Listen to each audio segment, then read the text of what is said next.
Panoorin natin to guys, bagong live ni Sara Duterte. The Vice President, Sara Duterte, please, online. Given the difference in time, Senator Amy. Yes, maraming salamat. At kung pwedeng ipaliwanag lamang ng ating Vice Presidente kung bakit sinasabi ninyo na kidnapping or extraordinary rendition ang sinasabi. At gusto rin natin malaman yung tungkol sa warrant. Kayo na lang ang mag-umpisa. Salamat.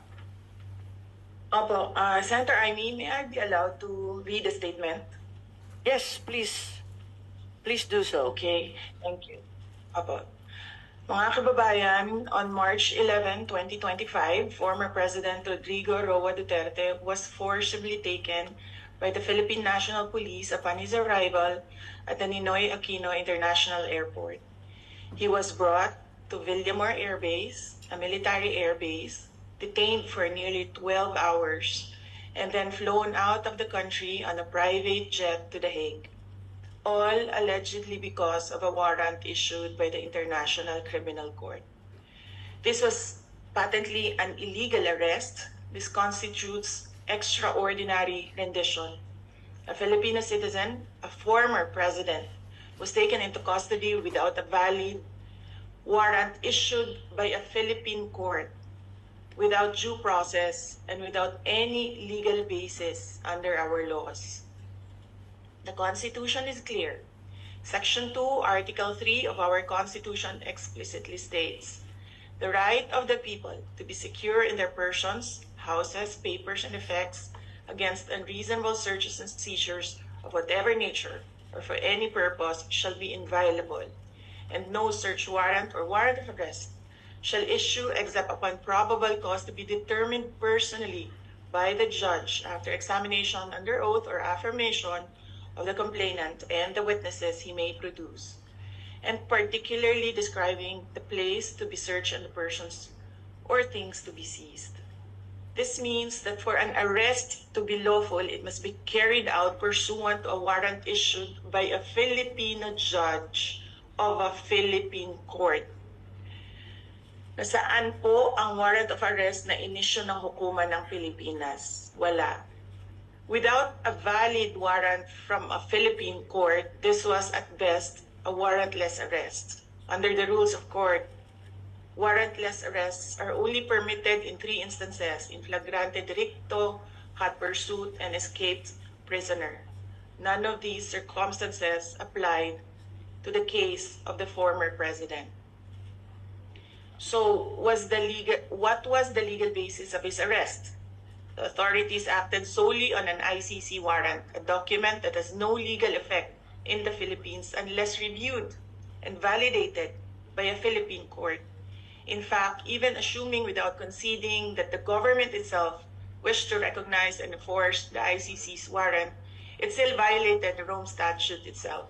Even by ICC standards, the former president should have been brought before a Philippine judge to determine the validity of his arrest before he was handed over to a foreign court.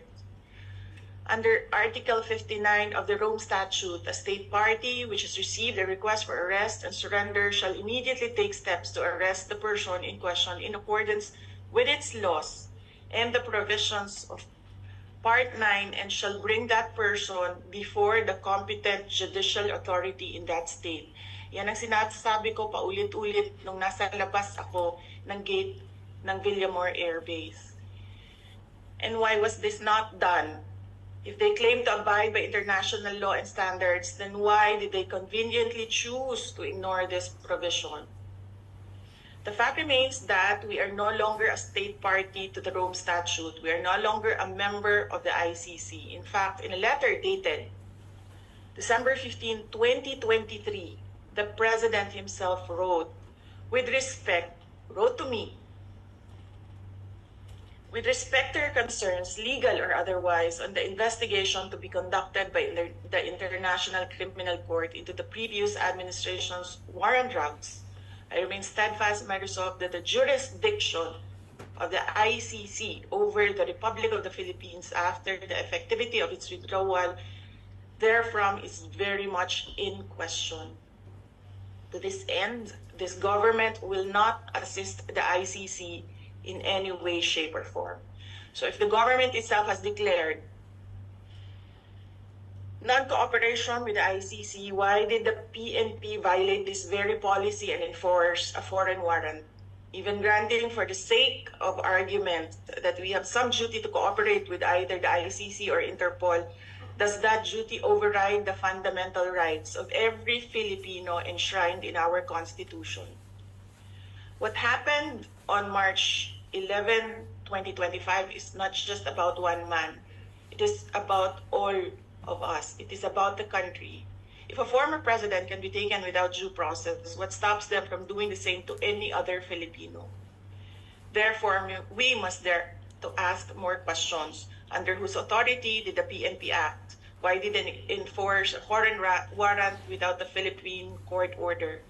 Why didn't they at least bring PRRD before a judge, as required by the Rome Statute itself? Even more disturbing is the silence of the armed forces of the Philippines. Why did the AFP stand idly by while a former commander-in-chief was taken from a military base under questionable circumstances? How could they allow a foreign tribunal to override on our constitutional guarantees? We have now lost a former president. I pray that we do not lose the country next. Your Honor, Senators Cayetano and Marcos and other senators present, alam naman natin lahat at alam nila na mali ang ginawa nila. Ginawa nila yun just to demolish political opponents. This is all about politics.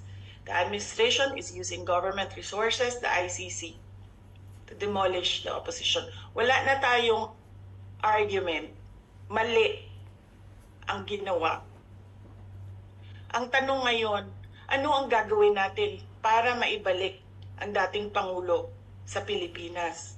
Kasi nag-iisa ako ngayon dito na gumagawa ng paraan para maibalik ang ating dating Pangulo sa ating bayan.